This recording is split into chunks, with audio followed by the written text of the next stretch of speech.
Assalamualaikum warahmatullahi wabarakatuh. Baik, untuk memulai bacaan hari ini, selanjutnya kita baca basmalah terlebih dahulu. Bismillahirrahmanirrahim. Untuk teman hari ini, kita akan membahas tentang bab 4, yaitu tentang toharoh dan macam-macam hadas. Bagian dari toharoh sendiri yaitu toharoh menurut bahasa berarti bersuci. Menurut syarak atau istilah adalah membersihkan diri, pakaian, tempat, dan benda-benda lain dari najis dan hadas. Menurut cara-cara yang ditentukan oleh syariat Islam, toharoh atau bersuci adalah syarat wajib yang harus dilakukan dalam beberapa macam ibadah. Seperti dalam Quran surat Al-Maidah ayat 6 yang artinya, hai orang-orang yang beriman, apabila kamu hendak mengerjakan sholat, maka basuhlah mukamu dan tanganmu sampai dengan siku, dan sapulah kepalamu, kakimu sampai dengan kedua mata kaki. Dan jika kamu junub maka mandilah, dan jika kamu sakit atau dalam perjalanan atau menyentuh perempuan lalu kamu tidak memperoleh air, maka bertayamumlah dengan tanah yang baik atau bersih. Sapulah mukamu dan tanganmu dengan tanah itu. Allah tidak hendak menyulitkan kamu, tetapi Dia hendak membersihkan kamu dan gunakan nikmatnya bagimu supaya kamu bersyukur. Nah, di sini ada beberapa macam cara bersuci dengan toharoh. Yang pertama, bersuci lahiriah. Beberapa contoh yang bersifat lahiriah adalah membersihkan diri, tempat tinggal dan lingkungan, dan segala bentuk kotoran, hadas dan najis. Membersihkan diri dari najis dalam membersihkan badan, pakaian, atau tempat yang didiami dari kotoran sampai hilang rasa, bau, dan warnanya. Yang kedua, bersuci batiniah. Bersuci batiniah adalah membersihkan jiwa dari kotoran batin berupa dosa dan perbuatan maksiat seperti iri, dengki, takabur, dan lainnya. Cara membersihkannya dengan cara bertaubat nasuha, yaitu memohon ampun dan berjanji tidak akan mengulanginya lagi. Cara toharoh ada berbagai cara dalam bersuci, yaitu bersuci dengan air seperti berwudu dan mandi junub atau mandi wajib. Ada juga bersuci dengan menggunakan debu tanah, yaitu dengan bertayamum. Di sini cara-cara bersuci dengan cara-cara toharoh yaitu ada 3. Yang pertama tergantung dari jenis-jenis najisnya. Pertama, najis ringan atau najis muafafah. Najis muafafah adalah najis yang berasal dari air kencing bayi laki-laki yang belum makan apapun kecuali air susu ibunya saja dan umurnya kurang dari 2 tahun. Cara membersihkannya, najis ini cukup dengan membersihkan air ke bagian yang terkena najis. Dan yang kedua yaitu najis sedang atau najis mutawasithah, yang termasuk ke dalam golongan najis ini adalah kotoran, air kencing, dan sebagainya.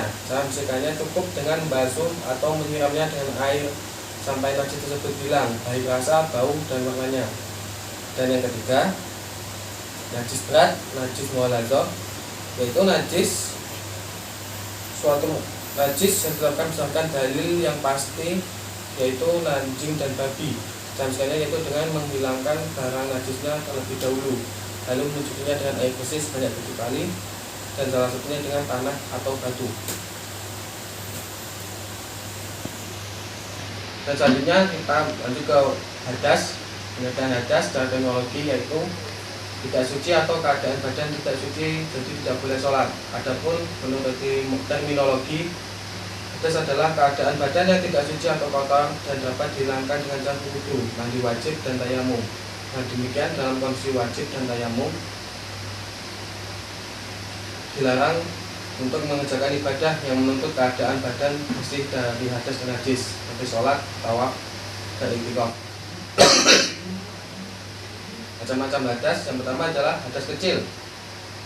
Hadas kecil menurut istilah syarak ialah sesuatu kotoran yang maknawi, tidak dapat dilihat dengan mata kasar, yang berada pada anggota wudu, yang menengah ia dari melakukan sholat atau amal ibadah seumpama sholat selama tidak diberi kelonggaran oleh syarak. Hadas kecil ini tidak akan terhapus melainkan dengan mengambil wudu yang sah, selama mana seorang itu dapat mengekalkan wudunya, maka selama itu ia bersih dari hadas kecil. Sebabnya dinamakan hadas kecil ialah karena kawasan yang didiami oleh hadas kecil ini saja. Yang kedua yaitu hadas besar. Hadas besar mengikuti istilah syarak, artinya sesuatu yang maknawi, bahkan tidak dapat dilihat oleh mata kasar, yang berada pada seluruh badan seseorang, yang dengannya menegam mendirikan sholat dan amal ibadah. Umpamanya, selama tidak diberi kelonggaran oleh syarak, selama seorang itu tidak menempuh atau melakukan salah satu perkara yang menyebabkan hadas besar, maka selama itu badannya suci dari hadas besar. Sebab dinamakan hadas besar ialah karena kawasan yang didiami atau ditekuni oleh hadas besar ini terlalu luas, yaitu meliputi seluruh badan dan rambut. Baik, tolong bagian anak buat lembar pengamat. Yang pertama, lembar pengamatan apa yang anak-anak telah amati dalam materi ini, dan yang kedua buat lembar pertanyaan. Dan untuk bukunya itu kalian simpan terlebih dahulu, nanti Bapak koreksi satu-satu untuk melihat apa yang telah kalian amati dan apa pertanyaan dari materi-materi yang telah Bapak sampaikan. Dan untuk tugasnya nanti kalian lihat di link di bawah ini, di situ tertera tugasnya. Jadi kalian download terlebih dahulu filenya, nanti kalian tahu tugas-tugasnya. Dan minggu depan tugas itu kalian kumpul melalui link di bawahnya juga. Ada di situ link untuk mengumpul tugas. Mungkin pembelajaran dari hari ini cukup sampai di sini. Kurang dan lebihnya Bapak minta maaf. Bapak akhiri. Wassalamualaikum warahmatullahi wabarakatuh.